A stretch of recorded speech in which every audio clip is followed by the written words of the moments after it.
Before I was going to start recording, I started hearing like mad screaming of this woman outside. I hope she's okay.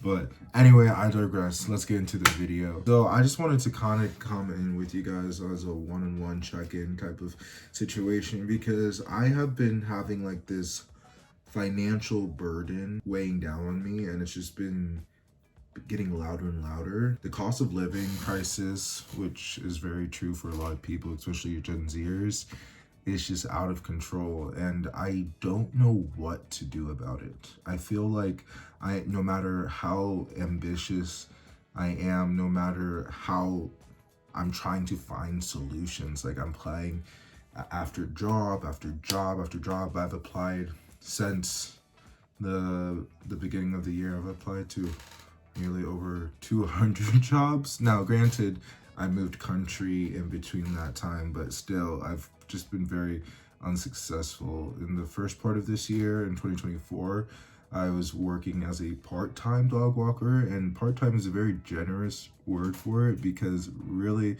I was lucky if I got 20 hours a week. For the most part, I was only getting, on average, like 6 hours, which is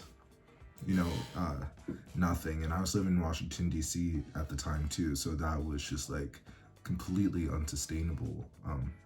I was fortunately able to get help from my parents, but as this year kind of comes to an end, I am not going to be able to rely on that, and I have one more installment of student loans that in theory are supposed to get me till July, but it's not looking that great. It's not looking that promising.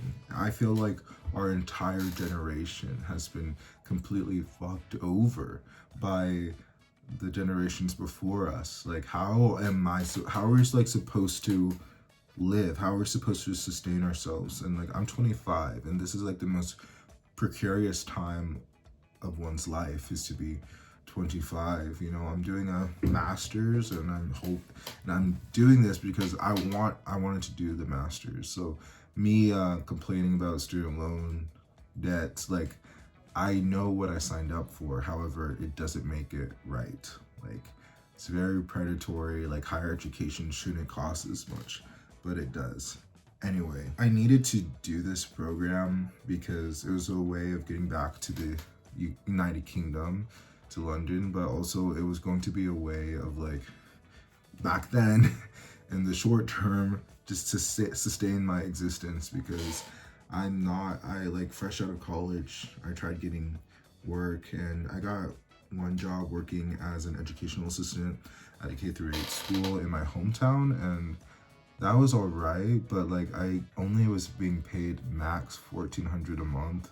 I was living with my mom, and so that's not a living wage. And then,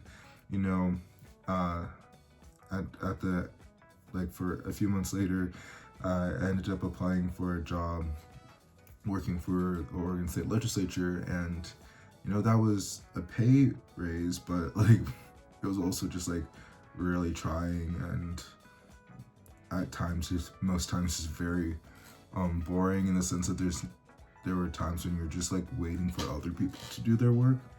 And so I was being paid around $3,500 a month, which was still not enough. I was still living with my mom back then, and then I was just like, this is a temporary job, and they made it so toxic that I didn't want to stay. And so I literally like took my mom's van a month before my contract was initially going to end. I ended up leaving earlier because I was dealing with a lot of racism at the job, and I didn't have any like future prospects of the state, because I was like, oh shit, like I came back from London wanting to work for the government, and this is how things are devolving. So I'm just gonna convert my mom's van into a camper van, and I'm gonna head down to California, and I was down there for about 2 months looking for work. Little did I know most of the jobs I was applying to were ghost jobs. And if you guys don't know what those are,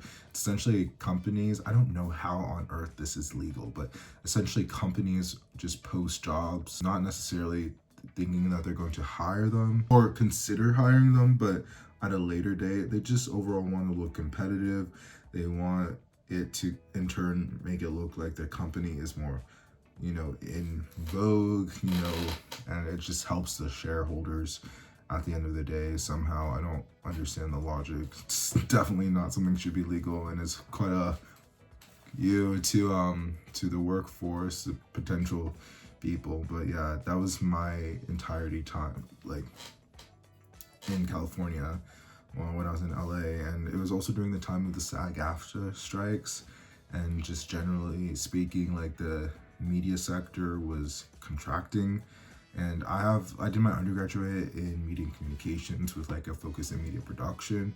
So I was hoping like after I graduated, I'd be able to get some type of media job, but like no one's hiring, and then all of this shit is happening. And so I was just like, okay, I moved myself from LA and went to DC because that's where I wanted to go anyways, and I wanted to try getting a job working for the federal government. Was very unsuccessful at that, hence why I had the part-time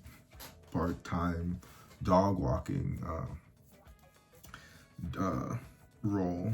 job, and that lasted up until I changed countries in September.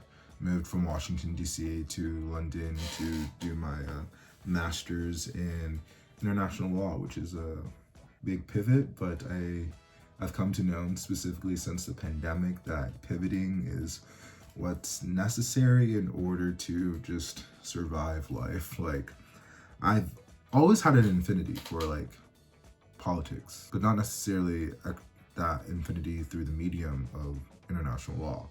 But I just find it really interesting and intriguing, and I'm actually loving the course. I'm hoping to secure a training contract to become a solicitor, but that doesn't really help me in the here and the now. As I said, the cost of living is through the roof. It's just like food is way too expensive. There's no real leadership in trying to make things better, because the way things are is part of the huge wealth transfer from the bottom 99% to the top 1% of the 1%. It's just exhausting and tiring, and it's demoralizing, and I want to cry and I want to scream all the gosh damn time. Like, help me, I need a life raft. I'm trying to do what I was told to do, which was to work hard, to be a go-getter, to take it on the chin or cheek or whatever. And like, education is the best way to succeed, and I know for a fact that's true for me. I know it's not true for everyone, but for me this is definitely the right path to go down. But I can't afford life anymore. Like, I can't. And I knew I was going to be having financial struggles, whether I was here in London or whether I was in DC or whether I was in Portland. Definitely if I was in my hometown, because I can't really afford that either, and I don't really have a place there for me anyway, because my mom sold the house, even though she told me that I would always have a place to stay. But that's neither here nor there. That's already been situated. And so now I have found myself continuing to be in the process, and I wonder if you can relate, if anyone can relate to this, of just like, I feel like the past couple of years at least, I've been like free falling, and I haven't been able to fully land on my feet. And that is a real bummer, because I feel like also it's like, taking away from me being able to like experience life and do other things, or just like be able to like close my eyes at night and not have to freak out that, in a few weeks or in a few months, that I'm not gonna have enough money just to survive. I don't know what we're supposed to do. Like, I'm lost. You know, I'm going to do everything in my power, obviously, to overcome it and place myself in a position where I can thrive and stuff. But like, you know, I feel like there's going to be a lot more hard times ahead, and that's that's a tough pill to swallow, I would say. But yeah, the cost of living is unsustainable, uh, and I don't know how I'm gonna be able to like pay all of my loans back. I don't know how I'm going to pay for food in the future. I don't know where I'm going to live after my lease ends in July 11th, because I'm planning on staying here in the UK. I want to be here, you know. But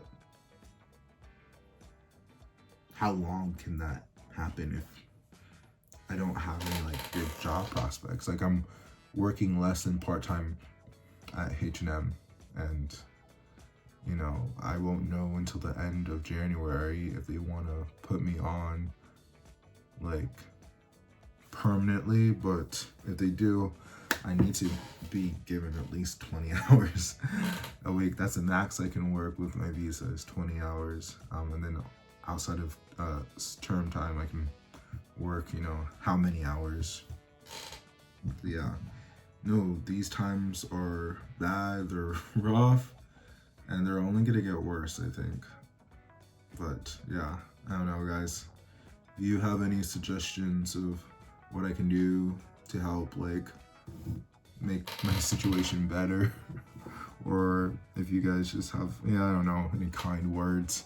You know, I'm applying for jobs again here and there. Tomorrow I'm gonna apply to be a online English teacher, and I'm also going to be applying to work as like support staff or a children's school in the neighborhood, which is something I've already done. So I think that gives me a little bit of an advantage. That said, I was watching TLDR news, and they were just saying how on average the entire UK workforce is above qualified for their job positions, which is kind of funny if you think of it, how like much the UK's been in decline. But again, that's neither here nor there. That's it.